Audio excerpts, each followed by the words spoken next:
एक बार की बात है, किसी गांव में एक किसान रहता था। वह रोज सुबह में उठकर दूर झरनों से स्वच्छ पानी लेने जाया करता था। इस काम के लिए वह अपने साथ दो बड़े घड़े ले जाता था, ताकि वो डंडे में बांधकर अपने कंधे पर दोनों ओर लटका ले। उनमें से एक घड़ा कहीं से फूटा हुआ था और दूसरा एकदम सही था। इस वजह से रोज घर पहुंचते पहुंचते किसान के पास 1.5 घड़ा पानी ही बच पाता था। ऐसा कई महीनों से चल रहा था।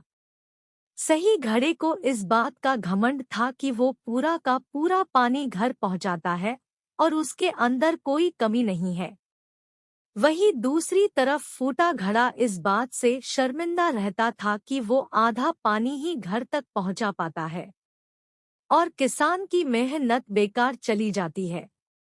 फूटा घड़ा ये सब सोचकर बहुत परेशान रहने लगा और एक दिन उससे रहा नहीं गया। उसने किसान से कहा, मैं खुद पर शर्मिंदा हूँ और आपसे क्षमा मांगना चाहता हूँ। क्यों? किसान ने पूछा। तुम किस बात से शर्मिंदा हो? शायद आप नहीं जानते, पर मैं एक जगह से फूटा हुआ हूँ और पिछले 2 सालों से मुझे जितना पानी घर पहुँचाना चाहिए था, बस उसका आधा ही पहुँचा पाता हूँ। मेरे अंदर ये बहुत बड़ी कमी है और इस वजह से आपकी मेहनत बर्बाद होती रही है। फूटे घड़े ने दुखी होते हुए कहा। किसान को घड़े की बात सुनकर थोड़ा दुख हुआ और वह बोला, कोई बात नहीं, मैं चाहता हूँ कि आज लौटते वक्त तुम रास्ते में पड़ने वाले सुंदर फूलों को देखो। घड़े ने वैसा ही किया। वह रास्ते भर सुंदर फूलों को देखता आया। ऐसा करने से उसकी उदासी कुछ दूर हुई, पर घर पहुँचते पहुँचते फिर उसके अंदर से आधा पानी गिर चुका था। वो मायूस हो गया और किसान से क्षमा मांगने लगा।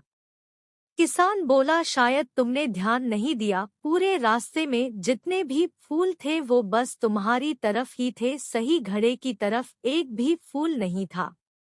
ऐसा इसलिए क्योंकि मैं हमेशा से तुम्हारे अंदर की कमी को जानता था और मैंने उसका लाभ उठाया। मैंने तुम्हारे तरफ वाले रास्ते पर रंग बिरंगे फूलों के बीज बो दिए थे।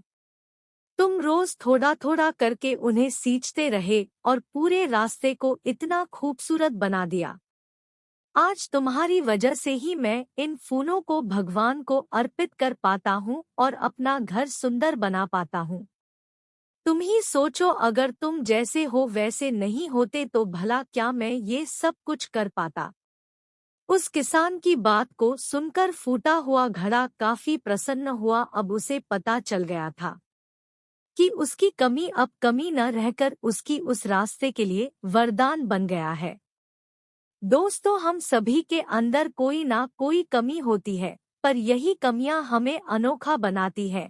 उस किसान की तरह हमें भी हर किसी को वो जैसा है वैसे ही स्वीकारना चाहिए और उसकी अच्छाई की तरफ ध्यान देना चाहिए। और जब हम ऐसा करेंगे तब फूटा घड़ा भी अच्छे घड़े से मूल्यवान हो जाएगा।